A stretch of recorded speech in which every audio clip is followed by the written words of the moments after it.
भूपेंद्र यादव जी, कल मैंने क्वेश्चन किए थे आपसे, आपने कोई जवाब तो दिया नहीं और काफ़ी परिश्रम किया आपने। करीब 1 दर्जन ज़्यादा मीडिया वालों को बुला के आपने इंटरव्यू दिए। 6 पेज का आपका प्रेस नोट आपके मित्र राजेंद्र राठौड़ ने यहाँ पर जारी किया। इसकी जरूरत क्या थी? अगर सच्चाई आपके साथ में है तो क्यों दिन भर आप लोगों ने मीडिया को बुला के प्रेशर किया? सीएमओ राजस्थान में जो है ये दबाव डाल रहा है मीडिया वालों पर, मैनेज कर रहा है मीडिया को कि आप इसको इश्यू मत बनाओ इसको।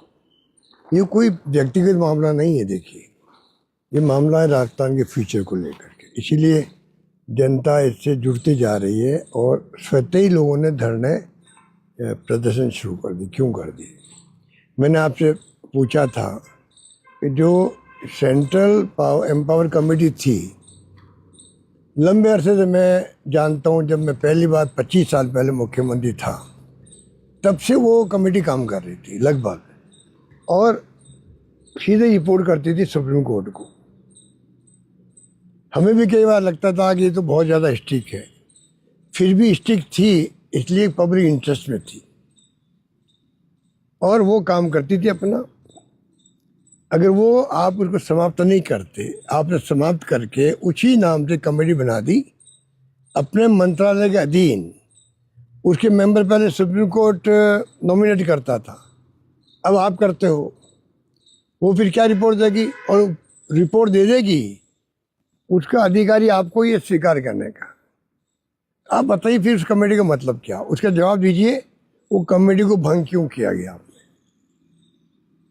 दूसरा जो है, आपने 3 दिन में 24, 25, 26 जून को जो प्रोटेक्टेड एरिया था शीर्षका के अंदर, उसको आपने 3 दिन में राजस्थान वाइल्ड लाइफ बोर्ड, केंद्र के टाइगर से संबंधित जो कमेटी है, अथॉरिटी है, और तीसरा जो केंद्रीय वाइल्ड लाइफ बोर्ड है, केंद्रीय वाइल्ड लाइफ बोर्ड ने भी 3 दिन में पूरी फॉर्मेलिटी करके सुप्रीम कोर्ट में रिपोर्ट पेश कर दी।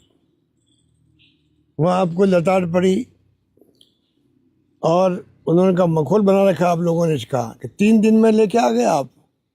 फॉरेस्ट और पर्यावरण संबंधित कोई काम होता है तो महीनों लगते हैं, कई बार और ज़्यादा समय ज़्यादा अधिक लगता है। आपने 3 दिन में फैसला कर दिया, उस पर आपको आपके ऊपर डाउट होता है। आप रहने वाले भी राजस्थान, जिस शीर्षका में ये आपने 3 दिन में जो कृत्य किया है, जिसकी आलोचना सब जगह हो रही है, आपके खुद के क्षेत्र में हो रही है, क्या आपको उसका आभास नहीं है? अलवर से आप एमपी हैं, अलवर में आपकी शीर्षका आई हुई है और वहाँ पे आप लोगों ने ये 3 दिन में फैसला करवा दिया। बहुत आलोचना उसकी हो रही है और शीर्षका भी अरावली का पार्ट है। क्या आपको इस बात की जानकारी नहीं है?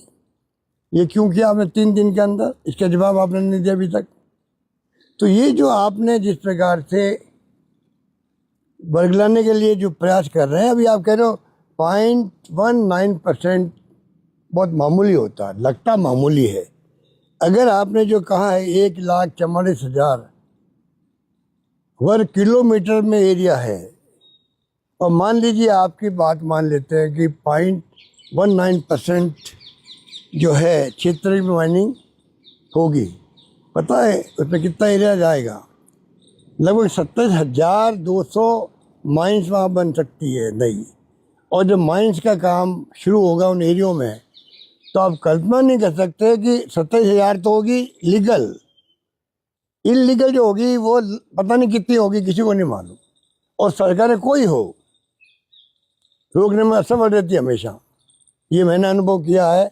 हमारे वक्त में हमने बहुत प्रयास किए, मैंने तो आईजी की पोस्ट क्रिएट कर दी खाली माइनिंग को बचाने के लिए, तभी शिकायत आती रही। आप बताइए, इतना बड़ा जो आपने फैसला किया है, इसको आप वापस दिखवाओ, इसमें कोई प्रतिष्ठा का सवाल मत बनाओ।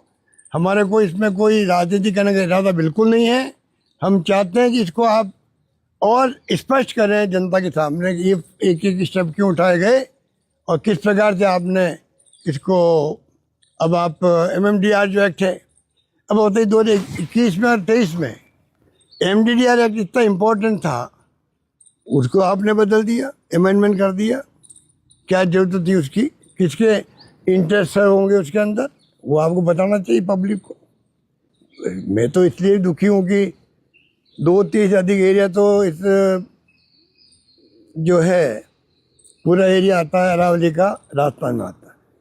अधिकांश भाग राजस्थान से निकलता है अरावली का, और पूरे प्रदेश के अंदर बहुत लोगों का आक्रोश भी है, हाहाकार मचा हुआ है।